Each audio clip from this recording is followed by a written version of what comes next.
আমাদের মাননীয় প্রধান উপদেষ্টা মহোদয় তিনি বলেছেন জাতীয় সংসদ নির্বাচনের সাথে সাথে সরকার স্থানীয় সরকারের নির্বাচনের প্রস্তুতি নিচ্ছে। আমাদের স্পষ্ট অবস্থান, জাতীয় সংসদ নির্বাচন তার আগে কোন স্থানীয় সরকার নির্বাচন আমরা অ্যাকসেপ্ট করব না। আমাদের দলের তরফে আমরা সুস্পষ্ট ভাষায় বলতে চাই, আমরা স্থানীয় সরকার নির্বাচন জাতীয় সংসদ নির্বাচন আগে করব না। স্থানীয় সরকারের ব্যাপারে একটা সরকার কমিশন গঠন করেছে, এই কমিশন কি রিপোর্ট দেয় আমরা আগে দেখতে চাই, তারপর আমাদের দলের অবস্থান কি বক্তব্য কি আমরা দেখবো, আমরা বলবো। আপনারা জানেন বাংলাদেশ এখন শুক্রবারের চেয়ারম্যান বেশি। শুক্রবারের চেয়ারম্যান বলেন সারা সপ্তাহে আসে না, শুক্রবার দিন চেয়ারম্যান আসে নাকি? ওয়ারিশন সার্টিফিকেট পাওয়া যাবে, তারিখ সার্টিফিকেট পাওয়া যাবে, নাগরিকত্বের সার্টিফিকেট পাওয়া যাবে। আমরা চাই সপ্তাহে 5 দিনের চেয়ারম্যান, অর্থাৎ জীবিত ছুটি 5 দিনের চেয়ারম্যান চাই।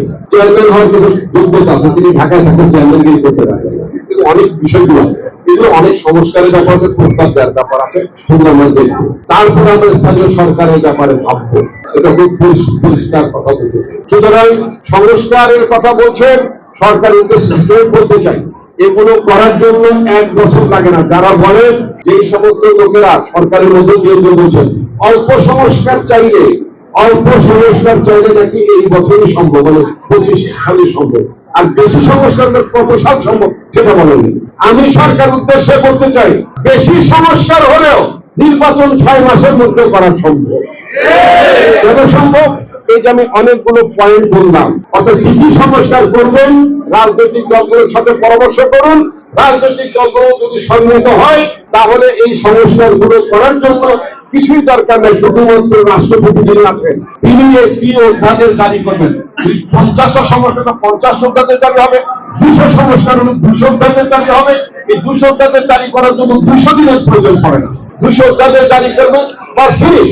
রাজনৈতিক দলগুলোর কাছে যেটা পারেন, রাজনৈতিক দলগুলোর কাছে একটা প্রতিশ্রুতি নিতে পারেন যে তারা যখন নির্বাচিত হবে প্রথম অধিবেশনে, পার্লামেন্টের প্রথম অধিবেশনে তারা এই অধ্যাদেশগুলোকে তারা স্বীকার করে অর্থাৎ আইনে পরিণত করবেন।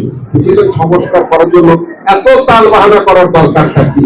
এত তাল বাহানা করার তো কোনো দরকার না। সরকার নিজে তো কোনো সংস্কার করছে না। এই যে আজকে দেখলাম পাবলিক সার্ভিস কমিশনের কয়েকজন সদস্যের শপথ নেওয়া স্থগিত করেছে। ভেতরের কথা হলো যে পাবলিক সার্ভিস কমিশনে যাদেরকে নিয়োগ দেওয়া হয়েছে এই লোক করে স্বচ্ছ প্রক্রিয়া পাবলিক সার্ভিস কমিশনে তারা এখানে ঢোকেন না।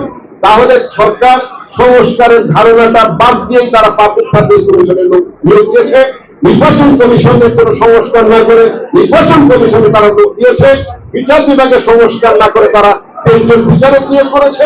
দুর্নীতি দমনের বিষয়ে তারা সংস্কার না করে তারা দুর্নীতি দমন কমিশন গঠন করেছে। মুখে তারা সংস্কারের কথা বলছে বটে, কিন্তু বাস্তবে সংস্কার বাদ দিয়ে তারা বিভিন্ন জায়গায় তাদের লোকজন বসিয়ে দিচ্ছে। আমি ধরে নিচ্ছি তারা হয়তো উপযুক্ত মানুষ, সম্মানিত মানুষ, শিক্ষিত মানুষ, সবই ঠিক আছে, কিন্তু সেটা সংস্কারের মধ্যে দিয়ে না।